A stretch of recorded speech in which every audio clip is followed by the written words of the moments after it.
আসসালামু আলাইকুম ওয়া রাহমাতুল্লাহি ওয়া বারাকাতুহু। আশা করি সকলে ভালো আছেন। আলহামদুলিল্লাহ আপনাদের সকলের দোয়ায় আমিও ভালো আছি। প্রতিবারের ন্যায় আজকেও নতুন একটি তথ্য নিয়ে আপনাদের সামনে হাজির হয়েছি। এই তথ্যটি সকলের বহু আকাঙ্ক্ষিত এবং কি প্রত্যাশিত। সেটি হচ্ছে ভারতের মেডিকেল ভিসা কবে নাগাদ চালু হচ্ছে। তথ্যটি দেওয়ার পূর্বে সকলকে অনুরোধ করব আমার চ্যানেলটি যারা সাবস্ক্রাইব করেননি আমার চ্যানেলটি সাবস্ক্রাইব করে দেওয়ার জন্য এবং বেল আইকনটি ক্লিক করে দেওয়ার জন্য, যাতে করে আমার নতুন নতুন তথ্যগুলো আপনাদের সাথে দ্রুত শেয়ার করতে পারি। আর যারা আমাকে এত দূর আসতে সহযোগিতা করেছেন তাদেরকে জানাই অন্তরস্থল থেকে আন্তরিক ধন্যবাদ। এখন আমার এই চ্যানেলটি 1000 সদস্যের পরিবার। এই পরিবারে যারা রয়েছেন তারা এই প্রথম থেকে আমাকে সহযোগিতা করেছেন। আপনাদেরকে আবারও আমার পক্ষ থেকে জানাই কৃতজ্ঞতা।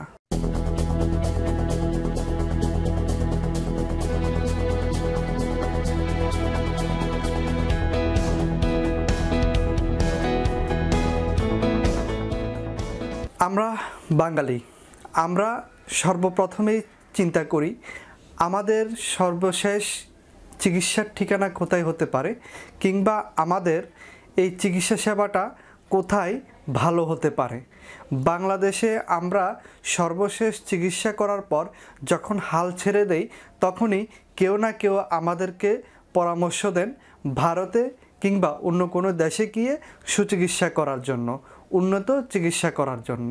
কিন্তু আমরা বাঙালিরা বেশিরভাগই মধ্যবিত্তের বাংলাদেশে আমরা সকলেই খুঁজি সাধ্যের মধ্যে কোথায় গেলে আমাদের চিকিৎসাটা ভালো হবে। তাই আমরা প্রথম স্থানে রাখি আমাদের পার্শ্ববর্তী বন্ধু দেশ ভারত। এই ভারতের মেডিকেল ভিসা চালুর একটি চুক্তি সই হয়েছে, কিন্তু এখনও এই মেডিকেল ভিসা চালু হয়নি। তবে মেডিকেল ভিসার যে ওয়েবসাইট রয়েছে সেখানে প্রবেশ করে দেখা যায় যে বাংলাদেশের নাম অন্তর্ভুক্ত করা হয়েছে, বা অর্থাৎ ইন্ডিয়ান মেডিকেল ভিসার যে ওয়েবসাইটটি রয়েছে আবেদন করার, সেখানে বাংলাদেশের নামটি অন্তর্ভুক্ত করা হয়েছে।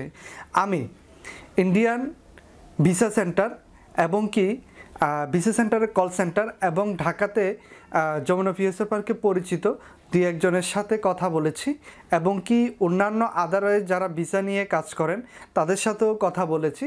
সেই কথার প্রেক্ষিতে যে তথ্যটি আমি জেনেছি, এখনও পর্যন্ত ভারতীয় মেডিকেল ভিসা চালু হয়নি।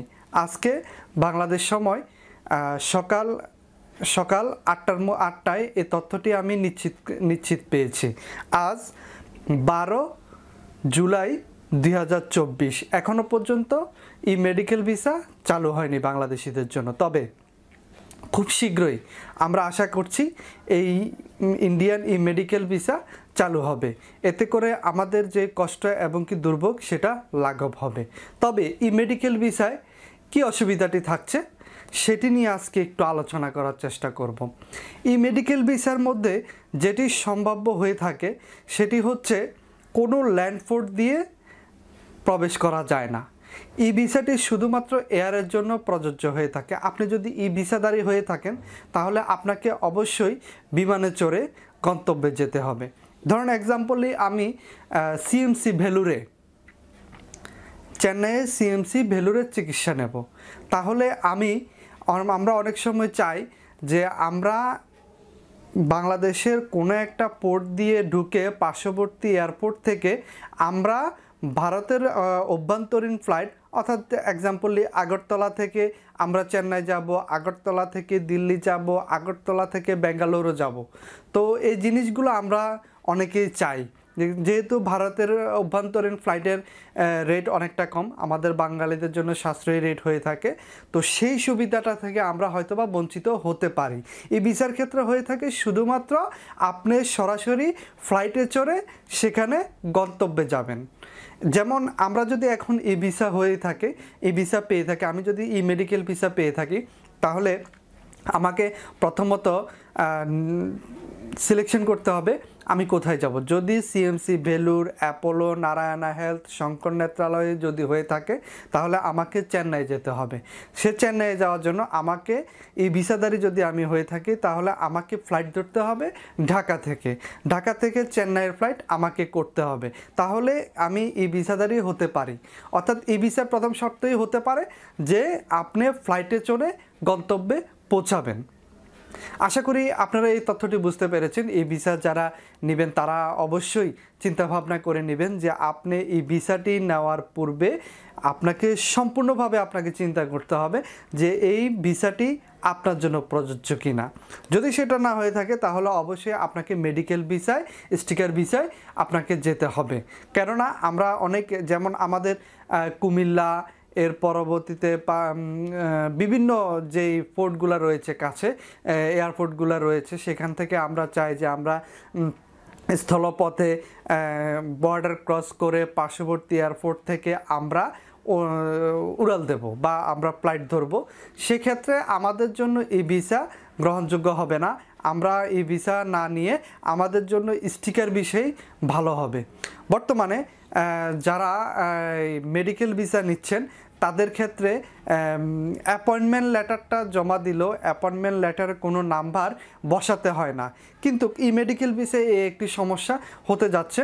যদি আপনি ই ভিসাদারি হয়ে থাকেন, এই ভিসার জন্য আবেদন করেন, তাহলে আপনার যে ভিসা লেটার নাম্বার কিংবা অ্যাপয়েন্টমেন্ট নাম্বার রয়েছে সেটি হসপিটাল কর্তৃপক্ষ জানাতে হবে। জানালে সেই কোড নাম্বারটি যদি আবেদনপত্রে দেওয়া হয় সেটি ভেরিফিকেশনের অপশন রাখা হচ্ছে। সেই ভেরিফিকেশনের মাধ্যমে আপনার অ্যাপয়েন্টমেন্টটি ভেরিফিকেশন করা হবে। ভেরিফিকেশন করার পরেই কিন্তু আপনাকে ই ভিসা দেওয়া হবে। আশা করি সকলে বুঝতে পেরেছেন। নতুন কোনো তথ্য এবং উপাত্ত নিয়ে আপনাদের সামনে আবারও হাজির হব। সে পর্যন্ত ভালো থাকবেন, সুস্থ থাকবেন।